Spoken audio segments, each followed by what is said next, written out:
எல்லாருக்கும் தெரியும், நம்ம எழில் சாருக்காக முதல்ல வந்திருக்கோம் அண்ட் படத்தை வாழ்த்த வந்திருக்கோம்.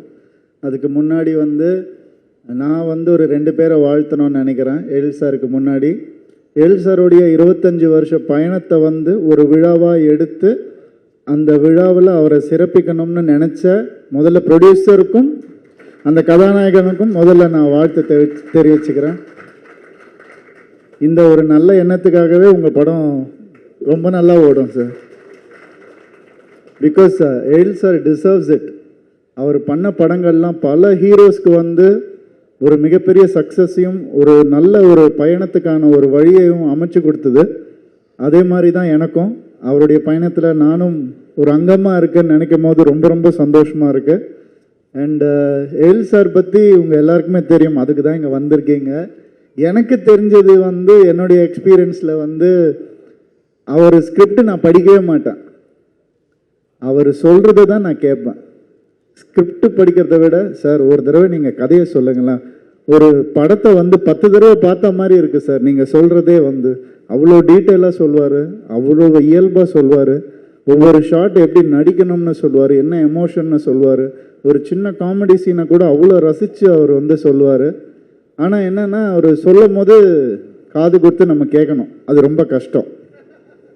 ஏன்னா அவர் லாரி சார், ஒரு லாரி சார், என்ன சார், இல்லை ஓப்பன் பண்ணால் ஒரு லாரி ஃபேன் ஆஃப் பண்ணுங்க அப்படின்னா, அதுக்கப்புறம் அந்த லாரியிலேருந்து ஒருத்தன் இறங்க ஏசி ஆஃப் பண்ணுங்க, அப்புறம் சேரை பக்கத்தில் போயிட்டு சொல்லுங்கள் சார் அப்படின்னு.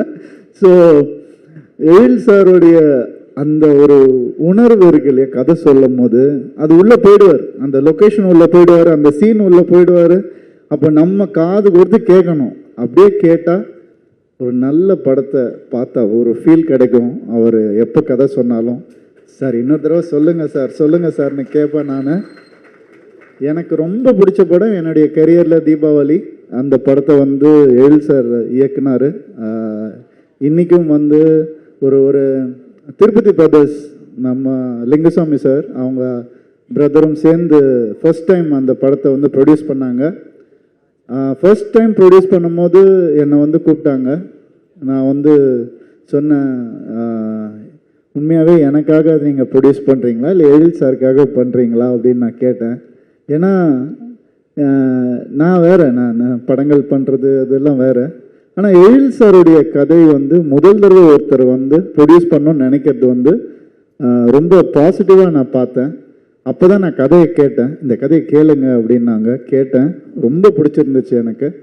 அண்ட் இந்த மாதிரி எழில் சார் நீங்கள் நல்ல படங்கள் அடுத்தடுத்து பண்ணணும் சார், ஃபாஸ்ட்டாக பண்ணணும் சார், நிறைய படங்கள் வரணும் சார், நாங்கள் எல்லாம் அதை பார்த்து ரசிக்கணும்னு ஆசைப்பட்றேன் நான்.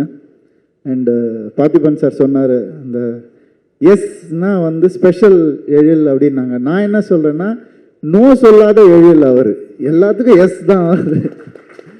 சார் இந்த ஷார்ட் இப்படி பண்ணிக்கலாமா சார், சார் இந்த ஆக்ஷன் இப்படி பண்ணிக்கலாம், எஸ் எஸ் அப்படின்னு சொல்லுவார். அந்த பாசிட்டிவான ஒரு எனர்ஜி ரொம்ப ரேர். அது பார்க்குறது எல்லாமே நல்லா வரணும்னு நினச்சி அந்த ப்ரொடக்ஷனை காப்பாற்றணும்னு நினைக்கக்கூடிய சில டைரக்டர்ஸில் அவர் ரொம்ப ஒரு முக்கியமான ஒருத்தர். அதனால்தான் இந்த அளவுக்கு அவருக்கு பெரிய வெற்றிகள் கிடைச்சிருக்கு. அண்ட் 25 சும்மா இன்னும் நிறைய போனோம். நாங்களும் கூட இருக்கோம். கண்டிப்பாக நிறைய நல்ல படங்கள் பண்ணணும். 50 ஆகணும், 75 ஆகணும், 100 ஆகணும், 100 வயசு நல்லா இருக்கணும். அவர் வாழ்த்தி விடைபெறுகிறேன். நன்றி, வணக்கம். Thank you so much.